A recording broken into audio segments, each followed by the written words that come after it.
Ovaj teror je nezapamćen u istoriji Srbije. Teror koji sprovode pojedini profesori, Dakle, voleo bih da ih jurimo po ulicama. pojedini nastavnici, Mi smo ovo napumpali. Nemoj da je neko spustio tenzije! pojedini blokaderi,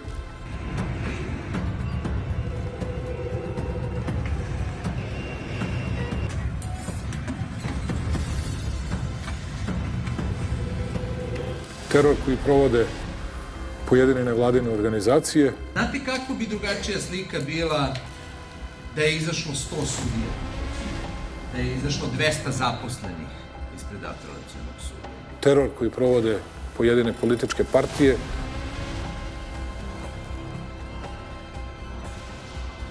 Taj teror je nezapamćen u savremenoj istoriji Srbije i ostaće zapamćen bukvalno kao dani, nedelje i meseci terora u Srbiji.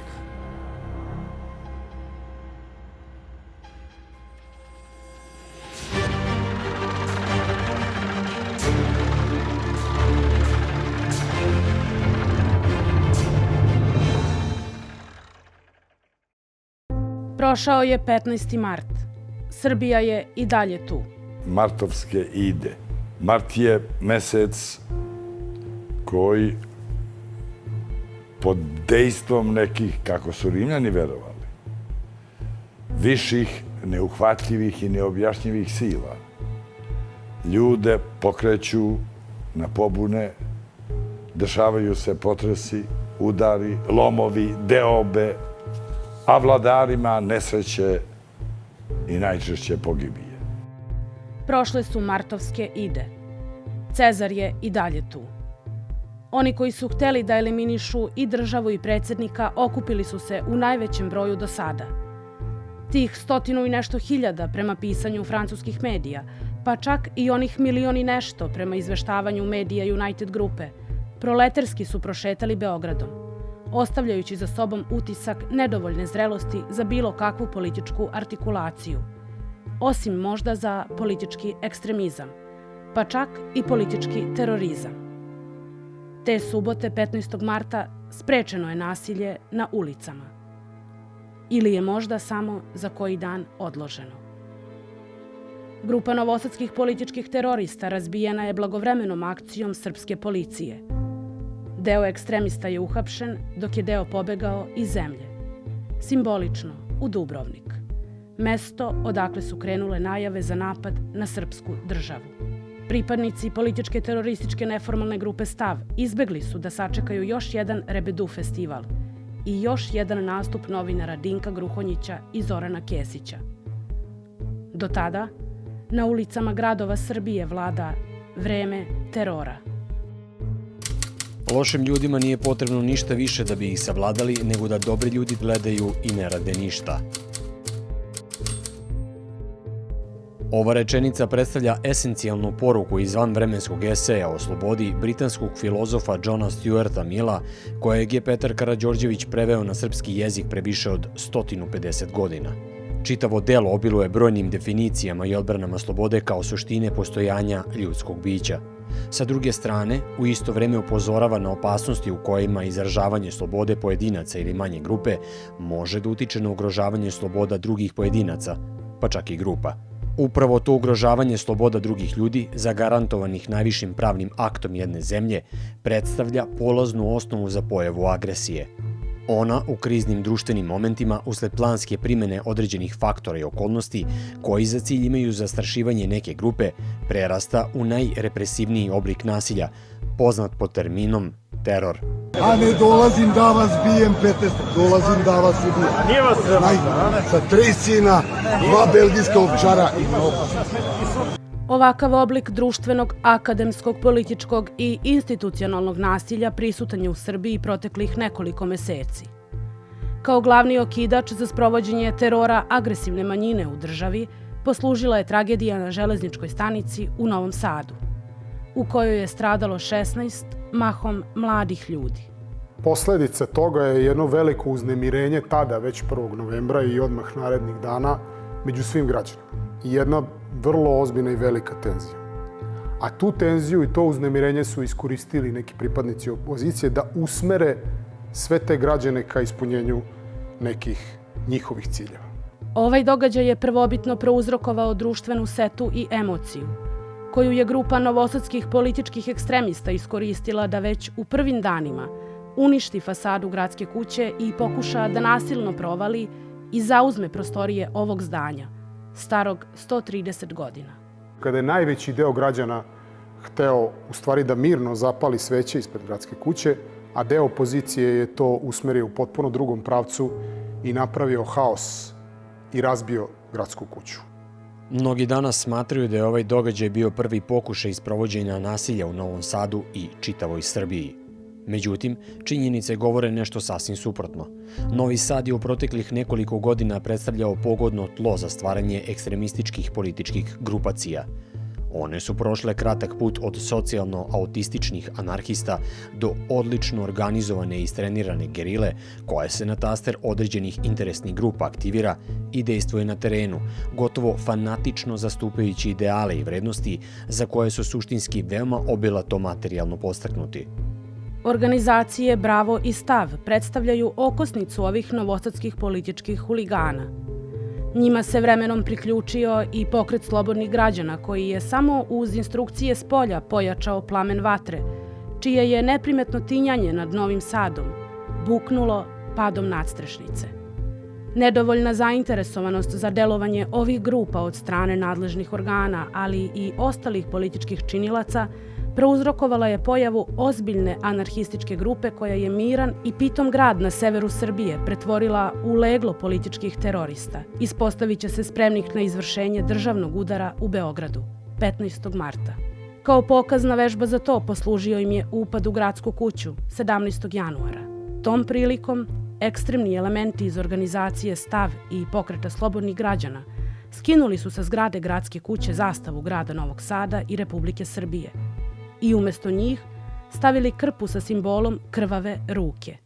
Brzom i odlučnom intervencijom organa reda opozicioni blokatori su tog dana uklonjeni iz gradske kuće, a novosadski i srpski simboli vraćeni na svoje mesto.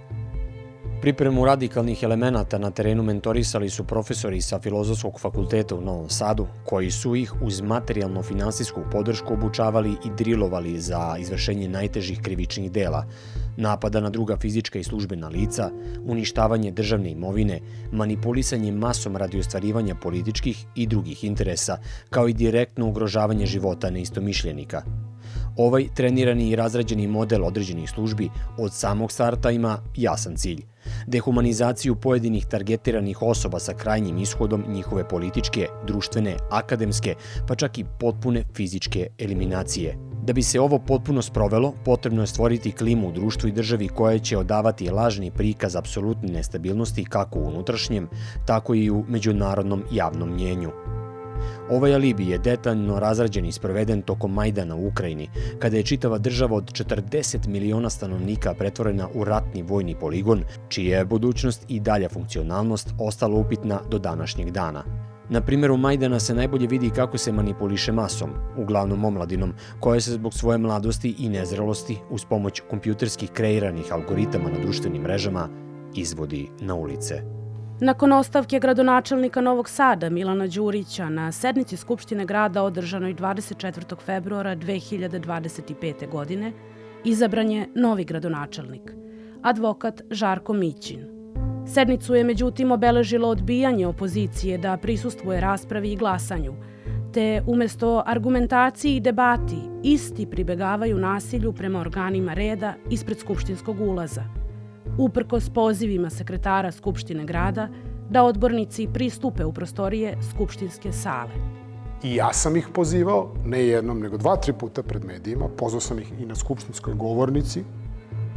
I ne samo to, nego sekretarka Skupštine grada je sišla dole i pozvala ih pred svima, pred policijom, pred svima, pozvala ih da uđu u Skupštinu grada. Oni nisu hteli da uđu u Skupštinu grada. Sednica Skupštine grada Novog Sada, zakazana za 18. mart, ponovo je protekla u scenama blokade i opstrukcije normalnog rada ovog tela. Najpre grupa studenta nakon odluke plenuma pristupila blokadi zgrade Gradske skupštine usred noći, pritom sukobljavajući se sa policijom, da bi na samoj sednici pripadnici opozicije uz opstrukciju rada pokušali da spreče donošenje gradskog budžeta nakon 3 meseca u kojima se grad nalazio u režimu privremenog finansiranja. Uz svesrdnu pomoć nevladinog sektora, glavni pravac i glavnu notu akcijama i sprovođenju političkog ekstremizma dali su i opozicioni političari u Narodnoj skupštini Republike Srbije. Prvu sednicu redovnog prolećnog zasedanja obeležio je nastavak nasilja i terora unutar srpskih institucija. U danu kada je planirano odlučivanje o izmenama i dopunama Zakona o visokom obrazovanju, kojim se u potpunosti ispunjava studentski zahtev vezan za smanjenje školarine za studiranje, opozicija se umesto argumentima i oštrom retorikom naoružava dimnim bombama i suzavcima, koje obilato koriste neposredno nakon otvaranja skupštinske sednice. I to vam govori jednu važnu stvar, a to je da ipak njih ne zanimaju studenti.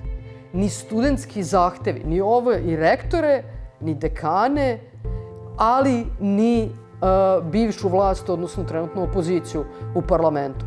Prilikom skupštinskog meteža i upotrebe takvih nedozvoljenih sredstava, povrede su zadobile 3 narodne poslanice iz redova vladajuće koalicije. Jasmina Karanac, zatim Jasmina Obradović, koja je doživela moždani udar, kao i Sonja Ilić iz Gračanice, koja je u tom trenutku bila u 8. mesecu trudnoće, a koju je suzavcem isprskao predsednik Nove demokratske stranke Srbije, Miloš Jovanović. Taj dan je bio stravičan u Narodnoj skupštini, ali ono što je za mene lično bilo stravičnije, a to je što nakon tog festivala nasilja i vandalizma niko od predstavnika opozicije nije pozvao da pita da li su njihove koleginice dobro. Gotovo identične scene nasilja i vandalizma viđene su u gruzijskom i mađarskom parlamentu kao jasna potvrda i pečat da iz ovih procesa stoji spoljni uticaj usmeren ka organizovanju obojenih revolucija u zemljama koje vode slobodarsku politiku. I to je pitanje sada, a zašto ste vi toliko usmereni na jednu Srbiju? Zašto vama toliko smeta jedna Srbija? Da ne ulazim sada u druge zemlje, pošto ima to i drugih zemalja. Na kraju krajeva što se dešava u Srbiji, vidite sada i u Mađarskoj, kreće i u Severnoj Makedoniji, vidjeli ste u Slovačkoj. Dakle, sve zemlje koje pokušavaju da imaju nezavisnu, samostalnu, slobodarsku politiku. Mislim da je naivan svako ko namerno izabere da ne vidi da te stvari imaju isti potpis. Kao da i sve ovo što se dešava nama u poslednjih 4 meseca jeste pokušaj obojene revolucije. U ovakvoj poluratnoj atmosferi političkog i institucionalnog linča krenulo se u poslednje pripreme za događaj koje je trebalo da bude vrhunac građanske neposlušnosti na ulicama srpske prestonice u subotu 15. marta. Svega 2 dana pred skup, pripadnici MUP-a tokom rutinske kontrole pronašli su ogromnu količinu naoružanja kod studenta blokadera, koji su nastojali da ove predmete upotrebe tokom uličnog haosa koji se pripremao na ulicama Beograda. Pečat na trojni pakt između studenta blokadera, opozicionih političara i predstavnika nevladinih organizacija trebala je da stavi akcija novosadskih ekstremista predvođenih Milom Pajić, Mladenom Cvjetićem, Srđanom Đurićem i ostalima. Prema planu razrade koji je dogovaran 12. marta, ovi radikalni elementi su planirali da izvrše državni udar i upad u institucije od nacionalnog značaja. Time bi se stvorila kriza koja bi prouzrokovala vanredno stanje u zemlji i dovela društvo na ivicu građanskog rata. Ne može fizički jedno da ode. Pričamo o akciji, ljudi. Nema treće ovde, ali da ne moramo da, jer mislim da je stvarno važno, makar mi u ovoj prostoriji znamo da Vučić neće posle, da će Vučić biti tu 16. Kao to je fakt. Jedino što može da se desi je da se njemu nešto desi. To je jedino što njemu može da se desi. Koji tu uličačani da mi odmah krenimo s njima i da ćemo masu tih uličačani naravno neće biti više 110. Sa nas 200 krenut će još 5. Tada situacija ima smo dovoljno da je građanski rad. to je neko koji je prisutuo sastanku dao medijima i zato je to PSG i priznao. Sad ovi iz opozicije treba se razmišljati koja je uloga PSG-a, ja sam recimo odmah to pomislio, u cijeloj toj stvari, da li su oni stvarno opozicija ili deluju ono što se kaže i na struju i na baterije. Reakcijom srpske policije jedan deo grupe je uhapšen i određen im je pritvor u trajanju od 30 dana, dok su članovi stava pobegli iz zemlje i stacionirali se u Dubrovniku. Dubrovnik se u više navrata pokazao kao sigurna luka za antisrpske ekstremiste, o čemu svedoče i snimci iz prethodnih godina, kada su glavni govornici poput Dinka Gruhonjića, Ane Lalić-Hegediš i Zorana Kesića, najblaže rečeno, sramotno govorili o zemlji iz koje dolaze. Ovaj novinarsko-tabloidni triling se pokazao kao najvažniji medijski katalizator, zadužen za pumpanje ove ekstremističke grupe studenata sa Filozofskog fakulteta u Novom Sadu. U svojim ranijim dokumentarcima Centar za društvenu stabilnost je ukazivao upravo na Kesićevu političku popularizaciju anarhista neformalne grupe Stav i Mile Pajić, pritom zloupotrebljavajući decu u svojoj emisiji i ne vodeći računa da upravo od igračke može biti plačke, na šta je u svom autorskom tekstu pre 5 godina upozoravao i sam ministar spoljnih poslova Republike Srbije, Marko Đurić. Mnogo pre Koraksa, Kesića i Ivana Ivanovića 20. i 30. godina 20. veka, Evropom, a naročito Nemačkom i Italijom od pobjede Hitlera i Mussolinija, harao je trend ismevanja i dehumanizacije političkih protivnika i čitavih društvenih grupa. Godinama pre nego što je krenulo istrebljivanje neistomišljenika, čak i pre nego što su nacisti došli na vlast, nemačke pivnice tresle su se, a posebna novinska izdanja šarenila su se od njihovih predstava u kojima su politički protivnici i čitave nacije, pa i naša srpska, predstavljani u neljudskom, tobože smešnom, a zapravo samo prezira vrednom obliku. Razbijanje ovog radikalnog krila demonstranata imao je snažan odjek na organizatore protesta 15. marta. Prema modelu odricanja svih štetnih elemenata, studenti blokaderi su se odmah ogradili od stava, iako je upravo ova grupa prva pokrenula blokade fakulteta širom zemlje. Međutim, nespretnost u političkoj neartikulaciji koja se desila te subote, protestanti su nastojali da nadoknade snažnom kampanjom na društvenim mrežama, kako bi ublažili nezadovoljstvo i razočarenje okupljenih u Beogradu, koji su očekivali da se bilo šta desi što bi opravdalo njihovo prisustvo. A šta drugo može da im bude? Politika. U stvari, politiku i nemaju. Da imaju politiku, izašli bi s nekim programom, ovako samo izmišljaju da li je neki zvučni top, ili je vortex, ili šta. Kako bi upravo prekrili ili pokrili tu svoju nesposobnost da izađu s nekim konkretnim planom, mada, da budem iskren, kada pogledate ko je među njima, dakle predstavnici tog bivšeg režima, od Đilasa, Aleksića, ovih ostalih, onog Miloša Jovanovića, dakle oni su svoji pokazali. Medijska kampanja pod legendom Zvučni top imala je za zadatak da prikaže loše isceniranu i preglumljenu situaciju na ulicama kao okidač za dalje nasilje i teror na ulicama širom države. Na ovaj način, šetnje duge nekoliko desetina kilometara koje su nesumnjivo podsjećale na jugoslovensku komediju Tito i ja, te svojevrsnog marša Brozovim rodnim krajem, zamenile su nove neinstitucionalne tvorevine poput Zbora. Ovaj oblik građanskog delovanja ostao je upamćen u istoriji kao antisemitska i fašistička organizacija Dimitrija Ljotića tokom perioda Kraljevine Jugoslavije, dok su sličan primer koristile i ozloglašene Zenge, paravojne i terorističke formacije na prostoru Hrvatske pred sam raspad Socijalističke federativne republike Jugoslavije. Sa organizacijom prvih zborova se nije dugo čekalo. Po završetku milionskog skupa, kako izveštavaju mediji United grupe, pobunjeničke građanske grupe počele su da se okupljaju i da jure državne službenike po ulicama. Ovaj recept Jova Bakića postoje modus operandi novoformiranih radikalnih grupa širom Srbije.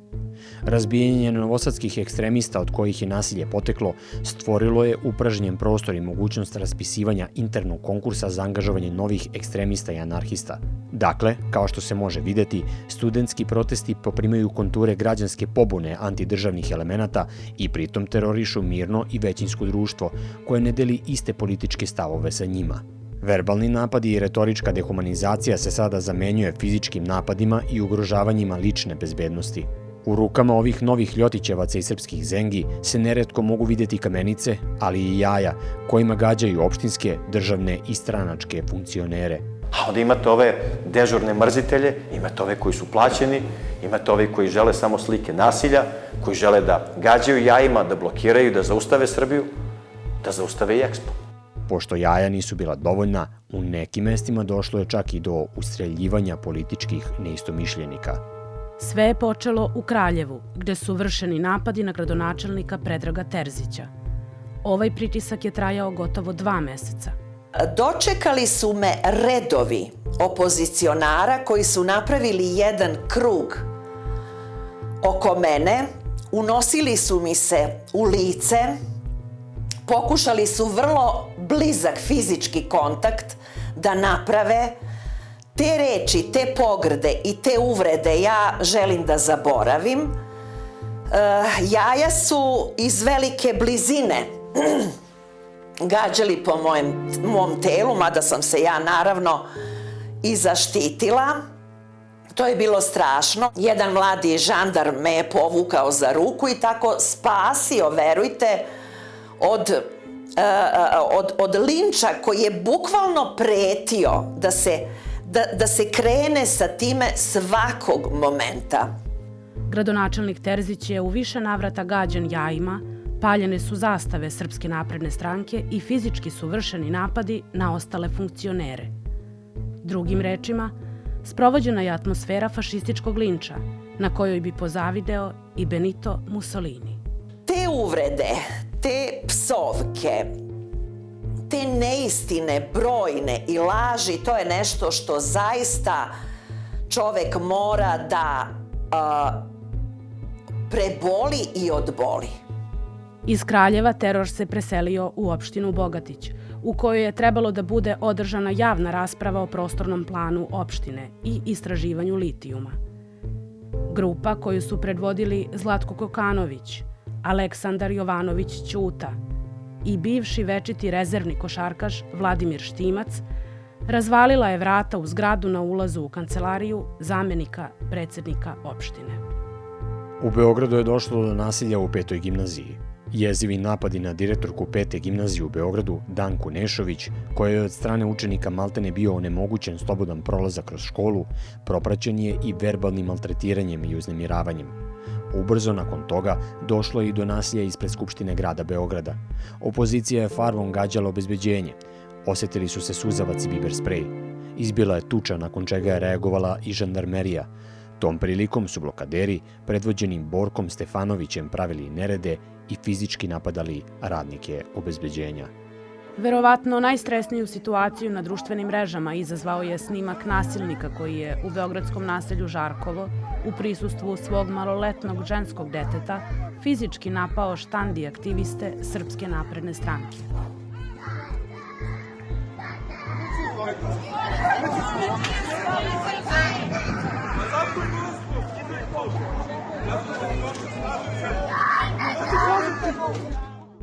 Ipak, vrhunac političkog nasilja svakako predstavlja napad na ministra kulture Nikolu Selakovića, koji je pretučen na Crvenom krstu u Beogradu dok se šetao krajem u kojem živi, kada ga je prvo verbalno, pa zatim i fizički, napao nasilnik zaposlen u kompaniji United Grupe, Milan Tavčar. Tavčar je priznao krivicu i osuđen je na uslovnu kaznu za ovaj nasilni akt. Učenica Srednje ekonomske škole Svetozar Miletić u Novom Sadu, Marina Todorović, doživjela je povredu kao rezultat nasilničkog ponašanja njene profesorke, dok su joj plenumaši zabranili pristup školi. Još jedan dokaz i pokazatelj da je cilj plenumaša nasilje i borba protiv svih civilizovanih vrednosti. Dvojica opozicionih aktivista pokreta Ujedinjenih fantoma PUF iz Renjanina, Milan Pernat i Petar Petrović, krajem januara primenili su dolazak na kućni prag gradonačelnika Simesa Lapure kao metod političke borbe, a sredinom marta su, zajedno sa ostatkom opozicije, odbili učešće u radu Zrenjaninskog parlamenta, pokušavajući performansom da prikažu nemogućnost za demokratsko delovanje opozicije. Primitivno i dripačko ponašanje pojedinih opozicionih aktivista koji pokušavaju sebe da predstave kao nezadovoljan narod nastavljeno je u Sremskoj Mitrovici. Ispred zgrade opštine zabeleženo je uličarsko pljuvanje gradonačelnika Branislava Nedimovića od strane anarhistički i zboraški orijentisanih građana koji su najbolji primer kako Srbija ne bi smela da izgleda. U Šapcu je grupa od 20 demonstranata predvođenih opozicionim političarima ispred gradske kuće jajima gađala zaposlene u gradskoj upravi dok su dolazili na posao. Grupu su predvodili opozicioni političari Nebojša Zelenović, Božidar Katić i Tanja Marković-Topalović. Zaposlena u Šabačkoj gradskoj upravi Vanja Marković gađana je jajima u glavu, a kao glavni paradoks ističe se činjenica da je 2 minuta pre tog incidenta njen suprug stajao u društvu pomenutog Zelenovića. U Obrenovcu je grupa opozicionih političara napala i zasula jajima na glavnom trgu zaposlene radnike opštine, kao i predsjednika opštine Miloša Stanojevića. Najteže je prošao pomoćnik predsjednika opštine koji je zadobio udarce otvorenom šakom u glavu. Sa gospodinom Blažićem šta je se izdešavalo, ono je tuga Božija, ono je tuga. On je najgore prošao od svih. Niko ih ne dira, niko im ništa ograničio nije. Rade svoj posao, šta rade, nikoga to ne interesuje. Da ti ne možeš da dođeš do posla, da ti ne možeš da odeš do kuće, da ti ne možeš normalno da živiš, da ti treba da živiš 24 sata pod stresom. Zašto? Čime sam ja to zaslužila? Lično ja i mnoge moje kolege. Šta smo mi ovde? Jedni obični činovnici koji radimo baš za te građane. A posebno ja, koju svi znaju, jel dolaze u opštinu kod mene, jel dolaze u Dudove u kancelariju kod mene gde sedim, ja sam prvo na poslu, zadnje izađem i sve ih ispoštujem. Vrhunac terora desio se u Nišu 21. marta, kada su opozicioni ekstremisti napali gradonačelnika Niša, Dragoslava Pavlovića. Pre toga su kamenjem gađali aktiviste i članove Srpske napredne stranke i okupljene građane. Pored Pavlovića, izvršen je napad i na ministarku Jelenu Žarić-Kovačević. To je nezapamćeno nasilje koje se desilo 21. marta. Niko od aktera nasilja se nije javio. Čak su oni na društvene mreže stavljali naše snimke, čak su zvali telefonom i nas da nam prete, čak su nas izazivali da se pojavimo ispred njih da bi nas još gađali. I nekako su to nasilje, pošto su ga izvršili, kasnije i propagirali. Bilo je jezivo. Krenula sam da bežim, jer više nisam znala kako da se suprotstavim momku koji je 2 metra visok. Ne mogu. Samo sam se okrenula i rekla sam mu, pusti me. Samo sam osetila udarac u tom delu. Nisu to bili ni studenti, ni neki protestanti, već to bila jedna manjina koja je rešila da na brutalan, divljački način kazni nas što mislimo nešto drugačije od njih i što imamo neku drugačiju viziju svega toga. Tamo su nas isto sačekali grupa ovih blokadera koji su demonstracije vršili, demonstranti. Oni su nas isto gađali, krenuli smo drugom stranom, ajde, dranje, vika, gde smo krenuli, jedva smo se izvukli, da vam kažem. Od tog straha ja sam se tresla, ja sam plakala, vrištala. Ali i dan danas, verujte, da kad prođem, ne znam da li će neko da me sačeka u dvorištu, u ulici. Znači, mi žene očigledno ne smemo da se krećemo. Mi smo pobedili na izborima i pobedili smo ubedljivo svaki put kad smo pobeđivali na izborima. A oni koji su stajali preko puta nas, koji su nas gađali jajima radi poniženja, koji su nas gađali kamenicama, koji su nas gađali flašama, koji su nas gađali svim čime su stigli, nisu pobedili na izborima i zbog toga su besni, zbog toga su nezadovoljni, zbog toga što nemaju ideju koju će suprotstaviti našoj ideji. Povodom drastičnog narušavanja javnog reda i mira od strane okupljenih građana u Nišu, pripadnici Ministarstva unutrašnjih poslova isto veče priveli su ukupno 11 osoba. Na samom kraju, važno je spomenuti i vrhunac licemerja, kada je politička aktivistkinja Stranke Slobode i pravde, Jelena Milošević, branila studenta koji je napao gradonačelnika uz reči da je uhapšena niška mladost zbog gađanja jajima. Vučić nema nadležnost da naređuje ni vojsci, ni policiji, ni tužilaštvu i danas je po ko zna koji put prekršio Ustav. Strašno je što je prekršio svako načelo ljudskosti, slobode, poštenja, morala, jer samo nečovek može da naredi hapšenje niške mladosti. Paradoksalno, upravo je pomenuti student Mateja Nikolić priznao napad na gradonačelnika, a kasnije se u javnosti pojavio i audio snimak na kojem se čuje kako Nikolić govori o nameri da nasilno upada u zgradu Narodne skupštine, vlade ili neke druge institucije.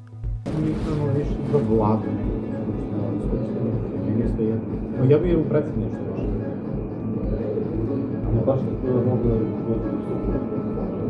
Upravo ova izjava je ključni moment u celoj priči. Ona zapravo svedoči da je novosadska grupa ekstremista bila najsnažnija udarna pesnica demonstranata, ali ne i jedina. Svi navedeni primjeri jasno pokazuju da se radi o jednoj veoma dobro osmišljenoj i koordinisanoj mreži, koja ima za zadatak da pumpa nasilje kako bi došla do krajnjeg cilja, formiranja takozvane ekspertske prelazne vlade.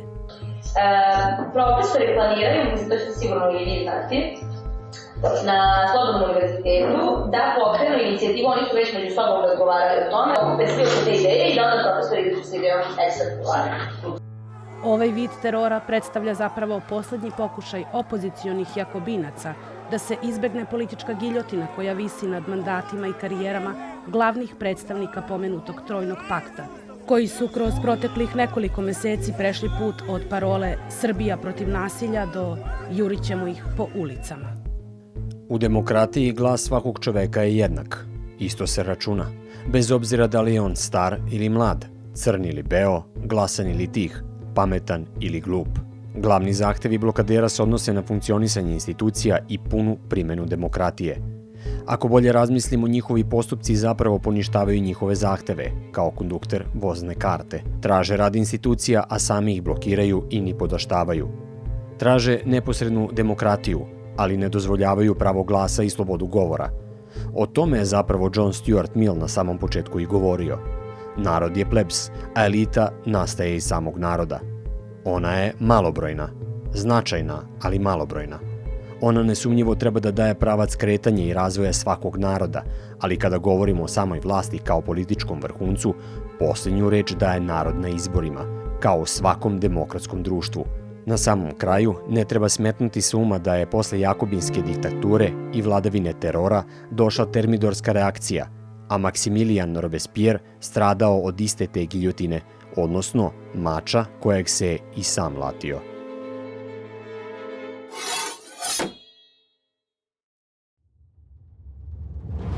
Ja ovih dana, suprotstavljajući se teroru u Srbiji, ispisujem istoriju. Sve što sam govorio, izučavat će se. Časni ostaju oni koji se tome suprotstavljaju. I ja sam ponosan što kao predsjednik Republike izabran od slobodarskog naroda se suprotstavljam teroru i pokušaju sveukupne okupacije. I to ću da činim dok sam živ. Bio na ovom, na nekom drugom ili na nekom trećem mestu.